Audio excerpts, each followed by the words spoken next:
अब हम अगला जो हेडिंग यहां पर पढ़ेंगे, इसमें बात करेंगे डायरेक्टरी रूल्स फ्रांस।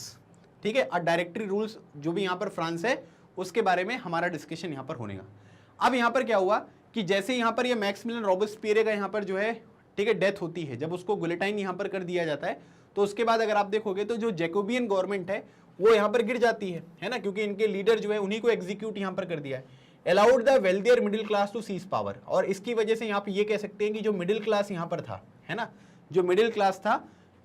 इन्हीं को हटाकर यहां पर क्या किया गया था, जो लोअर क्लास आपको देखने को मिलेंगे, लोअर मिडिल क्लास, ठीक है, वो लोग यहां पर पावर में आए थे, जैकोबियंस जो है वो पावर में आए थे। तो आप यहां पर ये कह सकते हैं कि जैसे ही जैकोबियन गवर्नमेंट यहां पर गिरती है तो जो वेल्थियर मिडिल क्लास है उन्होंने क्या कर लिया, पावर को सीज कर लिया, मतलब पावर अपने कंट्रोल में ले लिया, और एक नया कॉन्स्टिट्यूशन जो है वो यहां पर इंट्रोड्यूस किया गया, which denied the vote to non propertied section of the society, है ना। पहले यहां पर क्या हुआ था कि पहले अगर आप देखेंगे तो जो जैकोबियंस का यहां पर रूल था, उस टाइम पीरियड पर ये नियम आ गया था कि भाई अगर आपने 21 साल की एज कंप्लीट कर ली है तो आपको वोटिंग राइट्स यहां पर होंगे, आपकी वेल्थ वगैरह क्या है इस सब चीजों से कोई मैटर नहीं है।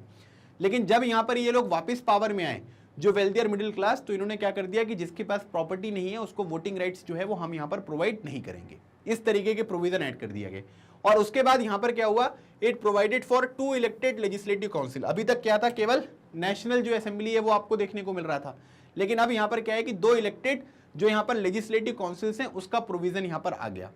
These then appointed a directory and executive made up of 5 members. ठीक है, तो अब यहां पर क्या होगा कि 2 इलेक्टेड लेजिस्लेटिव काउंसिल्स जो है उनका प्रोविजन आपको देखने को मिल रहा है,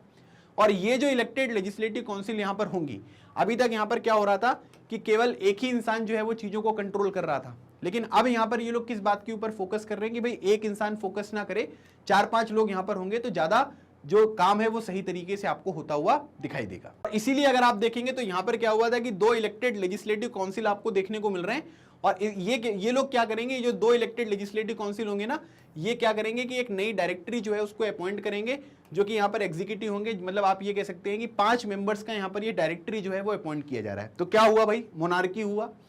कॉन्स्टिट्यूशनल मोनार्की हुआ,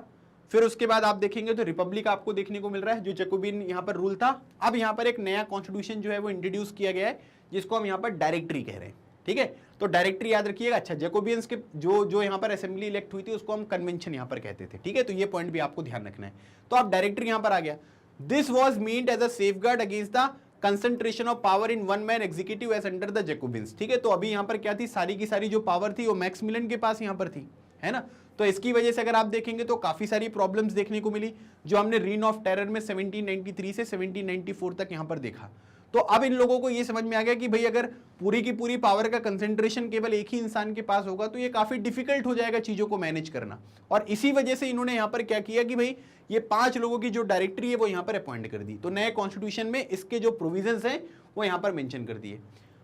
however the directors often clash with the legislative council who then sought to dismiss them. ठीक है, तो अब क्या होता था कि जो डायरेक्टर्स हैं, जो डायरेक्टरी में आपको ये 5 लोगों का मेंबर देखने को मिल रहे हैं ना, 5 मेंबर्स, तो ये लोग क्या करते थे, इनको इलेक्ट किसने किया, लेजिस्लेटिव काउंसिल ने। तो अगर मान लो कि लेजिस्लेटिव काउंसिल जो है वो कोई डिसीजन यहां पर लेती थी, तो ये क्या करते थे कि आप ये कह सकते थे कि इनके बीच में क्लैश होता था, डायरेक्टरी उसको नहीं मानती थी, या डायरेक्टरी जो है उसके जो डिसीजन होते थे उनको लेजिस्लेटिव काउंसिल पसंद नहीं करती थी। तो लेजिस्लेटिव काउंसिल बोलती थी कि यार इनको डिसमिस करो, ये गलत लोगों को हमने यहां पर डायरेक्टरी में बना दिया है। ठीक है,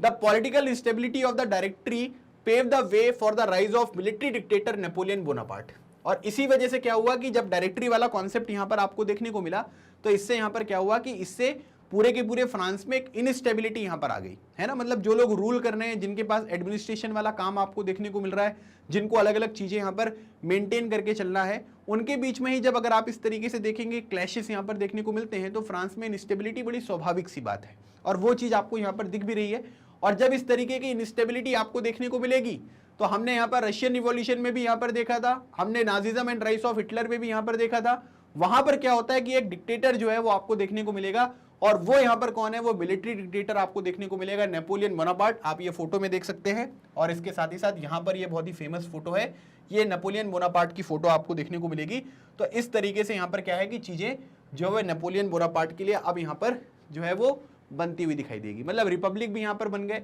डायरेक्टरी भी यहां पर आपको देखने को मिलेगी, और फिर यहां पर क्या होगा, नेपोलियन बोनापार्ट के बाद से जो है वो फिर से एक मोनार्की जो है वो फ्रांस में देखने को मिलेगी। मतलब मोनार्की से ही यहां पर शुरू हुआ था, और मोनार्की पर ही जो है वो चीजें आपको आकर रुकती हुई दिखाई देंगी, ठीक है।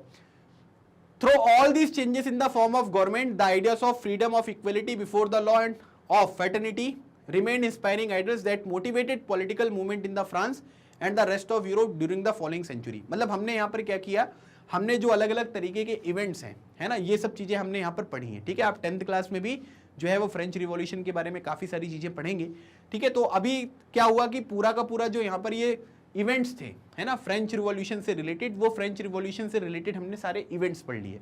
लेकिन ये जो पूरा का पूरा फ्रेंच रिवॉल्यूशन यहाँ पर हुआ, इससे कुछ आइडियाज निकल कर आए, है ना, जिसने भारत के लोगों को भी इंस्पायर किया, पूरे के पूरे यूरोप के लोगों को इंस्पायर किया। तो वो आइडियल्स को समझना बहुत जरूरी है ना, कि मतलब सर ठीक है फ्रेंच रिवॉल्यूशन हमने पढ़ लिया तो इसमें इसका क्या मतलब हुआ, है ना, मतलब इतना इंपॉर्टेंट क्यों है ये कि क्लास 9th एनसीईआरटी में इसके ऊपर एक चैप्टर है। तो इसलिए इंपॉर्टेंट है क्योंकि इस पूरे के पूरे फ्रेंच रिवॉल्यूशन से कुछ आइडियल्स निकल कर आए। जैसे अगर हम यहाँ पर बात करेंगे कि भाई फॉर्म ऑफ गवर्नमेंट जो यहाँ पर है, लेजिस्लेटिव, एग्जीक्यूटिव, जुडिशरी, है ना, फिर उसके बाद फ्रीडम के बारे में बात हो रही है, इक्वलिटी बिफोर द लॉ, कि सभी लोग यहाँ पर क्या हैं कि कानून के सामने आपको बराबर देखने को मिलेंगे, फ्रेटर्निटी मतलब कि भाईचारा, है ना, इसके बारे में बात की जा रही है। तो ये सारे के सारे जो आइडल्स है ना, ये एक इंस्पिरेशन यहाँ पर आपको देखने को मिलते हैं, that motivated political movement in France and the rest of Europe during the following century. हमने खुद के कॉन्स्टिट्यूशन में भी कई सारी चीजें, लिबर्टी, इक्वलिटी, फ्रेटर्निटी वगैरह जो है, ये सब चीजें फ्रांस के कॉन्स्टिट्यूशन से यहाँ पर बोरो करके अपने कॉन्स्टिट्यूशन में इंक्लूड करी हैं, क्योंकि वो चीजें क्या है कि वो बहुत इंस्पिरेशन आपको देखने को मिलते हैं जिस टाइम पीरियड पर ये सब चीजें यहाँ पर हो रही थी फ्रांस में। तो वो सबके लिए क्या करते हैं कि एक गाइडिंग टॉर्च की तरह यहाँ पर काम करेंगे।